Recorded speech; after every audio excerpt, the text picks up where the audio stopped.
David Seven, aka Diz, and this is The Force Always. Okay, so welcome once again.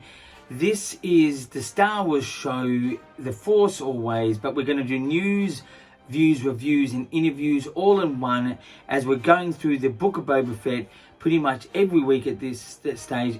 This is a bit of a late entry because I just thought I'd hold back and sort of gather some other people's opinions of what they thought, but I'm still pretty adamant in what I thought about the episode. That will come later in the show in the reviews, but pretty much the news is that episode 3, chapter 3, whatever you like to call it, it's known as chapter 3, The Streets of Mos Espa on Book of Boba Fett on the Disney Plus channel has dropped about 40 hours ago, something like that. It's now available streaming on Disney Plus, so check that one out.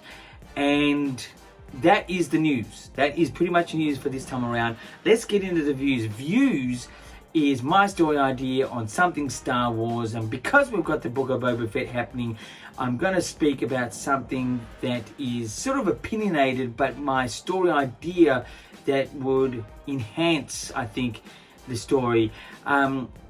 So at the moment we have, in the Book of Boba Fett, this is sort of a spoiler if you haven't checked out Book of Boba Fett, so please hold back if you don't want to know anything. But he's a bit of a crime lord. He's a little bit of a crime lord. I mean, we sort of knew of this even before the Book of Boba Fett through, the original trilogy days. It was a bit of a bounty hunter, sort of always wanting money, stuff like that, of some sort. But at the moment, as a crime lord, I get the picture they're trying to paint, this respectful, down-to-earth, for the people type of crime lord that's sort of like almost a good Samaritan. But I just think in my story idea, I'd be a bit more heavyweight on his enemies and be really brutal with those guys. I think being a good Samaritan sort of works and sort of doesn't. I think Boba Fett, this is a new Boba Fett we're going through. It's sort of like an opposite to what we've always known him to be, sort of this sinister sort of agent. Even though we've known really nothing about him, his mystery's always been there, so it's really open to anyone. But I think to keep him sort of, in the crime world and that sort of, in the tactics that he would use would have made more sense for his character. So I think personally, my story idea being a bit more heavyweight, more sinister towards his enemies needs to take place. So far, it's been quite subtle and understanding. But anyway, that's my story idea for this time around. Now let's get into the reviews. Reviews is of the Book of Boba Fett, Chapter 3, The Streets of Mos Espa. So straight off the bat, this one was a 9 out of 10.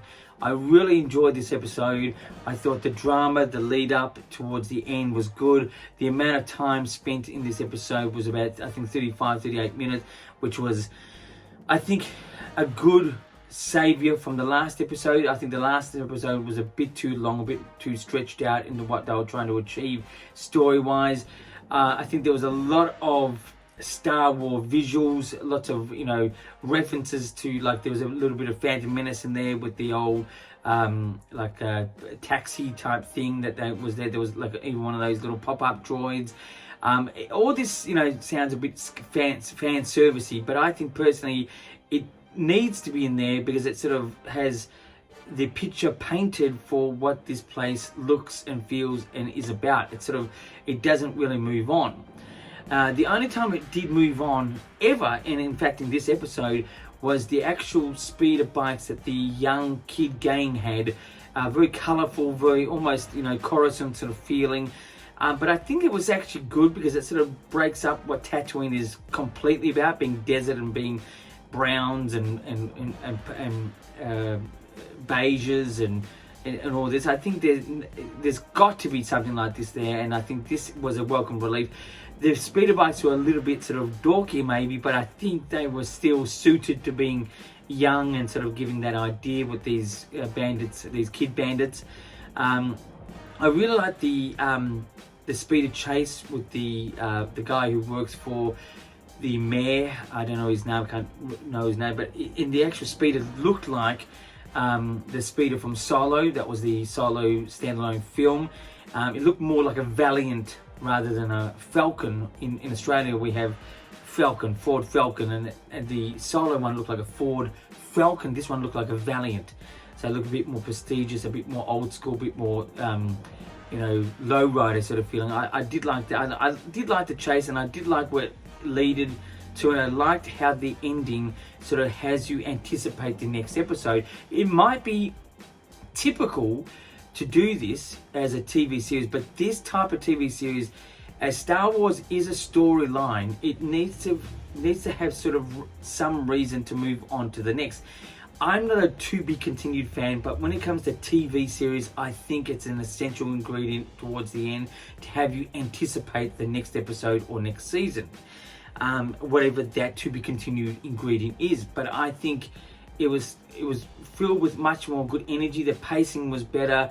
I thought the references were good. I thought the chase was good. It's not all about the action. I do think Boba Fett's speech pattern is really unusual, how he pronounces every word slowly, and almost every single letter in the word. For example, again, like if he were to say the word tyrant, he'd go, tyrant. That's the way of a tyrant. And, clarity is one thing, but it just sounds a little bit forced in a slow way. Besides that, and the story being not so epic, it was a good story, but it was just, it didn't really reach the heights. That's why it gets 9 out of 10. Definitely the best one of the season, of the 3 so far. And it does get me excited to see next week's episode, anyway, or chapter. That's my review for this time around. Let's get into interviews. So again, my interviews is two questions I asked myself for you guys out there. And because Book of Boba Fett is happening, my question is, what can Star Wars learn from this episode? Well, Star Wars can learn that the ending of this episode is the type of minimal type of to be continued type of episode. What I mean by minimal is that it doesn't have to be this massive, oh my god, what's going to happen next, but something that will say, whoa, what's going to happen next? That's it. That minimal feel is good to end. That's Star Wars can learn to keep doing that within their TV series. That's the answer to the question. Second question is, what can Star Wars not learn for this? I think if they, I think again, it's going to be the speech pattern of Boba Fett. I think they really have. They're doing something with his voice for some reason, like having him speak really slow and pronounced for some reason, but it does sound a bit forced. But the other thing, I suppose, is they're going to be very careful, even though I think it's good. Those speeder bikes that the kid bandits were on, they were very colourful. They really do fit more like a Coruscant feel, but they've got to be careful they don't change the entire feel of Tatooine. It needs us to stay within a certain square, even though going outside a square is a good idea, but there's at times in life and in story in a movie that needs to stay in the square, so we know where we're at, we know what it feels like and stuff like that. Those bikes will just keep it as that, and that's it. But again, that being said, I thought it was a welcoming touch to breaking up the color scheme and even the ideals of what Tatooine is. That's my answer to the second question. So that's the again, a short episode, just going straight to the point with Book of Boba Fett, episode 3, chapter 3, the streets of Espa. And so if you want to contact me by YouTube, you can contact me on Instagram or Twitter, which is down below. Please send me a comment or question or whatever you like. And until next, and also I should just let you know, I have many items here still to review. I'm going to hold off with those until the episodes have gone finished with the Book of Boba Fett, just to sort of give homage and give priority to that show. There's many items, not just this level, there's down there, there's up there, there's even over there. I've got stacks of little items here, and just a quick show that t-shirt there. That's my favorite t-shirt of the Star Wars Celebration Orlando 2017. That's the shirt that you got in the pack you received when going to the actual event. I love that shirt. It sort of looks like Star Wars and doesn't, but anyway, we'll review that another time. Anyway, until next week, my friends, keep rocking.